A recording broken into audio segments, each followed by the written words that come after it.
ഇപ്പൊ നമ്മുടെ പക്രു ചേട്ടൻ ഈ അത്ഭുതദ്വീപിൽ പറയുന്നുണ്ട്, ചെറിയ മനുഷ്യന്മാരുടെ ഒരു വലിയൊരു മനസ്സുണ്ട് ഞങ്ങൾക്ക്. അപ്പൊ ശരിക്കും നിങ്ങളെ പോലെയുള്ളവര് ഇപ്പൊ ഡിഫറെന്റ് ആയിട്ട് കാണും അങ്ങനൊന്നും ആഗ്രഹിക്കാണ്ട് ഇപ്പൊ നിങ്ങൾ ഇപ്പൊ സിനിമകൾ ചെയ്യുമ്പോഴും ഒരുപാട് നല്ല കലാകാരന്മാരുണ്ട്, അതിൽ മനസ്സിൽ നിൽക്കുന്ന ഒരുപാട് ക്യാരക്ടേഴ്സ് ഒക്കെ ചെയ്യുന്നവരാണ്. അപ്പൊ എന്ത് ടൈപ്പ് ക്യാരക്ടർ ചെയ്യണമെന്നാണ് ആഗ്രഹം?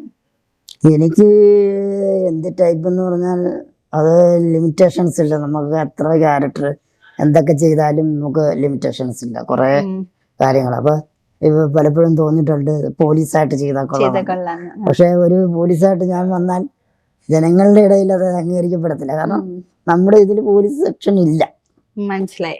അപ്പൊ ഒരു നേവിക്കാരനായിട്ട് അഭിനയിക്കണമെന്നുണ്ട്, പക്ഷെ നമ്മൾ ആ സെക്ഷനിലില്ല. പിന്നെ കോംപ്ലാന്റ് പരസ്യത്തിൽ അഭിനയിക്കണമെന്നുണ്ട്, പക്ഷെ ഞങ്ങളെ എടുക്കത്തില്ല, കാരണം അത് പൊക്കം വെക്കാനുള്ള അങ്ങനെ വേറെ ലിമിറ്റേഷൻ എടുത്തിട്ടുണ്ട്. ഇതിപ്പോ ചിരിച്ചോണ്ട് പറയുമ്പോഴും കാര്യം സീരിയസ് ആണ് സംഭവമാണ്. ഇത് ജീവിതത്തിൽ ഇപ്പൊ നമ്മളെ മറ്റൊരാള് നമ്മളെ കണ്ട് ചിരിക്കാന്ന് പറഞ്ഞ് നമ്മളത് ദുഃഖിക്കുമല്ലേ വേണ്ട. നമ്മളെ കണ്ടൊരാൾക്ക് ചിരിക്കാനൊരു അവസരം കിട്ടിയല്ലോ എന്നാണ് ഞാൻ ആഗ്രഹിക്കുന്നത്. ഇപ്പൊ നിങ്ങള് ഇത്രയും ഞാൻ കമ്പയർ ചെയ്യോ അങ്ങനെയൊന്നല്ല, വിഷമിച്ച് പറയാം അല്ലെങ്കിൽ സീരിയസ് ആയി പറയേണ്ടത് നിങ്ങൾ ഇത്ര സിമ്പിൾ ആയിട്ട് പറയുന്നത് എങ്ങനെ പറ്റുന്നു ആ മനസ്സ്? ഇപ്പൊ നേരത്തെ പക്രുച്ചേട്ട് പറഞ്ഞ സംഭവം തന്നെ, കുഞ്ഞു ശരീരം വലിയൊരു മനസ്സുണ്ടെന്ന് പറയുന്നത് എങ്ങനെ അത് സാധിക്കുന്നു?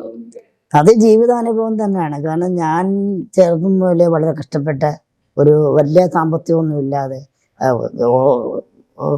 തെരുവോരത്ത് ജീവിക്കുന്നൊരു കാലഘട്ടം ഉണ്ടായിരുന്നു. അത്രയ്ക്ക് കടബാധ്യതയായി അങ്ങനൊക്കെ അവസ്ഥ ജീവിച്ച ഒരാളാണ്. അപ്പം എൻ്റെ അമ്മ വികലാംഗയായിരുന്നു, എൻ്റെ 3 മാമന്മാർ വികലാംഗരായിരുന്നു.